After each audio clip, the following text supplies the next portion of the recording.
મામલતદારને આવેદનપત્ર દેવા આવ્યા હતા જે ક્રિકેટ ગ્રાઉન્ડ વિશે હતું અને અમારે વધારે તો કેવું એ છે આજે આવેદનપત્ર દેવા આવ્યા હતા એમાં જે ક્રિકેટ ગ્રાઉન્ડ વિશે તમારો મુખ્ય મુદ્દાઓ અને તમારે કયા પ્રશ્ન સામે માંગણીઓ છે અને લડત છે?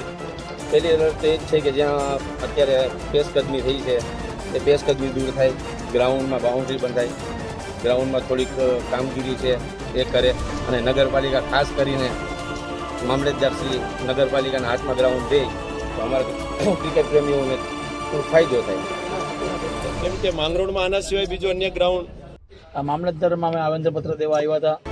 જે ગ્રાઉન્ડ અત્યારે રેવન્યુ પાસ છે એ નગરપાલિકાના કબજે કરે અને આ ગ્રાઉન્ડ સ્પોટ બનાવે અને જે અવરજવરના રસ્તા છે તો બંધ કરે, જે પેશકદમી છે તે હટાવે અને વાહનોની જે અવરજવર છે તે બંધ કરે. એના માટે કરીને અમે આજે ભેગા થયા છે અને અમારી એવી માંગ છે કે આ પૂરો કરે અમારો.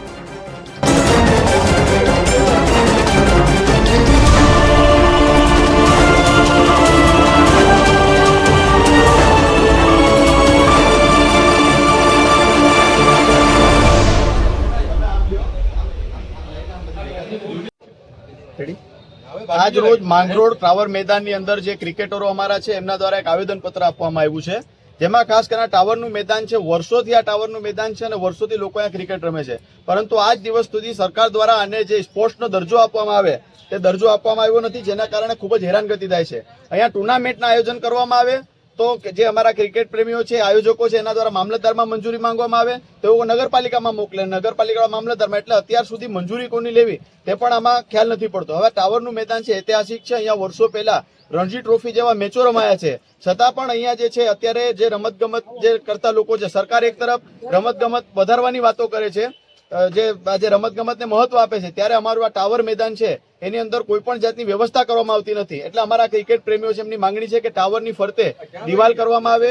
અહીંયા જે છે ઘણા લોકો દ્વારા પેશકદમી કરવામાં આવી છે, પોતાના ઘરના જે રસ્તાઓ છે એ મેદાનની અંદર, જેના કારણે ક્રિકેટ જ્યારે લોકો રમે છે ત્યારે એને નીકળવા, જ્યારે વાહનો નીકળે છે એના કારણે ક્રિકેટ રમવામાં પણ તકલીફ થાય છે. એના કારણે આ તમામ લોકોની માંગણી છે કે આ તમામ વ્યવસ્થાઓ ફરતે દિવાલની બાંધકામ કરવામાં આવે, રસ્તાઓ બંધ કરવામાં આવે અને કાયદેસર જે રમતગમતનું મેદાન છે એનો દરજ્જો આપવામાં આવે. જો આ માંગણી સ્વીકારવામાં નહીં આવે તો ભવિષ્યમાં તમામ જે ક્રિકેટ પ્રેમીઓ છે અને ક્રિકેટ રમતા લોકો છે તેના દ્વારા ઉગ્ર આંદોલન કરવામાં આવશે, ઉપવાસ પણ કરવામાં આવશે અને ધરણા પ્રદર્શન પણ કરવામાં આવશે. આ જે ટાવર ગ્રાઉન્ડ છે હકીકતમાં તો એની ક્રિકેટનું આપણે જે આયોજન કરવું હોય તો મંજૂરી કોની લેવી? આમાં મંજૂરી માટે આ લોકો મામલતદારમાં જાય તો કે અમારું મેદાન નથી અને નગરપાલિકામાં આવે તો કે અમારું મેદાન નથી. એટલે ટુર્નામેન્ટની આની જે અમારે આયોજન કરવું હોય તો આની મંજૂરી કોની લેવી તે પણ એક પ્રશ્ન છે ને એના માટે જ આવેદનપત્ર આપવામાં આવ્યું છે. અને 2 વર્ષથી ટુર્નામેન્ટનું આયોજન કરવા માટે આ જે આયોજકો છે એ વારંવાર ઓફિસોના ધક્કા ખાય છે, છતાં કોઈ દ્વારા મંજૂરી પણ આપવામાં આવતી નથી, જેના કારણે શહેરનો રમતગમતનો વિકાસ પણ રૂંધાઈ ગયો છે.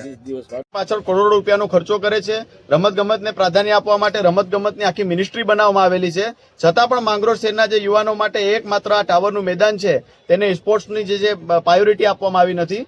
તો અમારી સૌ લોકોની માંગણી છે કે આ મેદાનને સ્પોર્ટ્સની ઓથોરિટી આપવામાં આવે. એક તરફ સરકાર વ્યસન મુક્તિ અને રમતગમત ક્ષેત્રે યુવાનો આગળ વધે તેવા જાહેરાતો કરે છે અને તેવા તાઇફાઓ કરે છે અને જાહેરાતો પણ કરે છે, એમાં કરોડો રૂપિયાનો ખર્ચો કરે છે.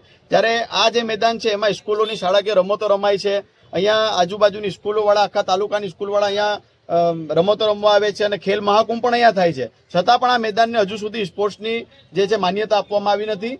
તો અમારી આ જો 30 દિવસની અંદર આ માંગણી સ્વીકારવામાં નહીં આવે તો અમે હાઈકોર્ટમાં PIL પણ દાખલ કરશું, એવું પણ અમારું આગળનું આયોજન છે.